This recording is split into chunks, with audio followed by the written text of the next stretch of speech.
Hello guys, magandang umaga. Welcome to my channel kay Tito Guys TV Vlog. Ayan guys, magpapa-shoutout muna tayo ngayon sa mga viewers natin. Guys, shoutout nga pala kay Rodel Candelaria. Shoutout pala kay Raymond Maigi Kamo. Shoutout nga pala kay Dolphy Kamo. Shoutout nga pala kay kumpare natin Sandy Bibal. Shoutout nga pala sa Family Velasco.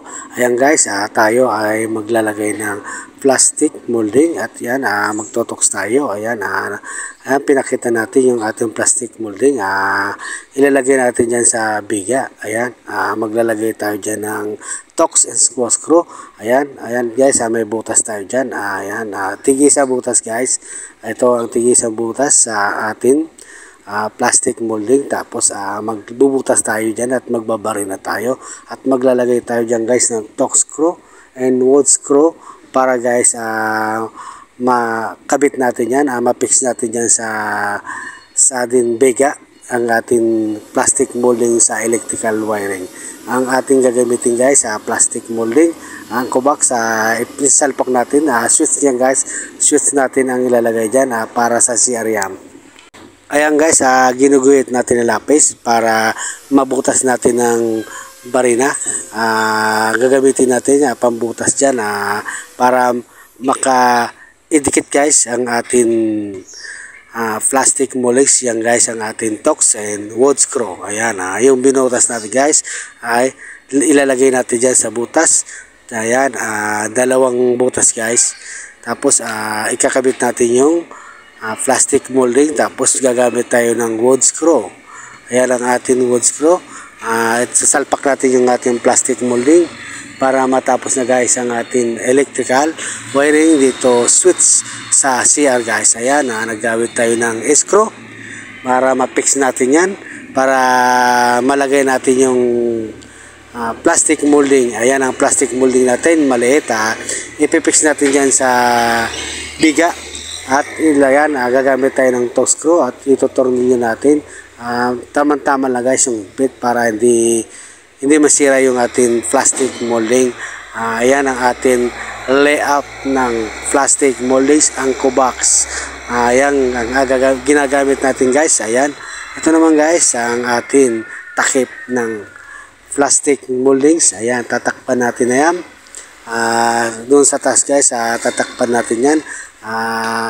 Maya guys, maglalagay tayo ng THN1 number 2.0 para sa switch, para sa ilaw. Ayan guys, susukat naman tayo at magkakabit tayo dyan ng plastic molding hanggang doon sa kinabit natin ng plastic molding. Maglalagay tayo dyan ng plastic molding. Susukatin natin kung ilan haba guys ang dapat natin ilagay ng plastic moldings. Ayan ang ating plastic molding.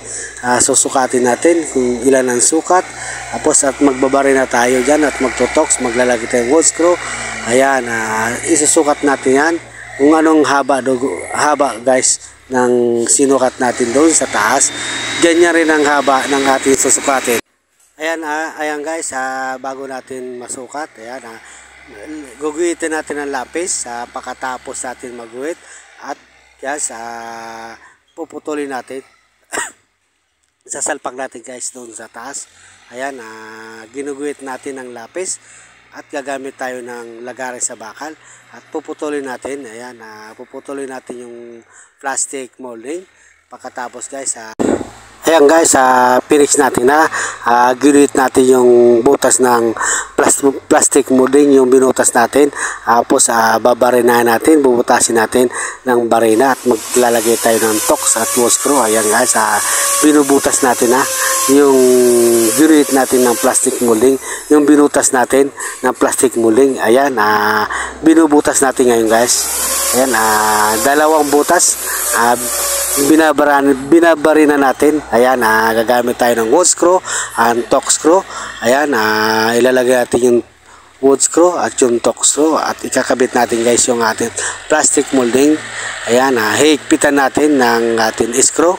Ayan, hinihigpitan natin ng screw.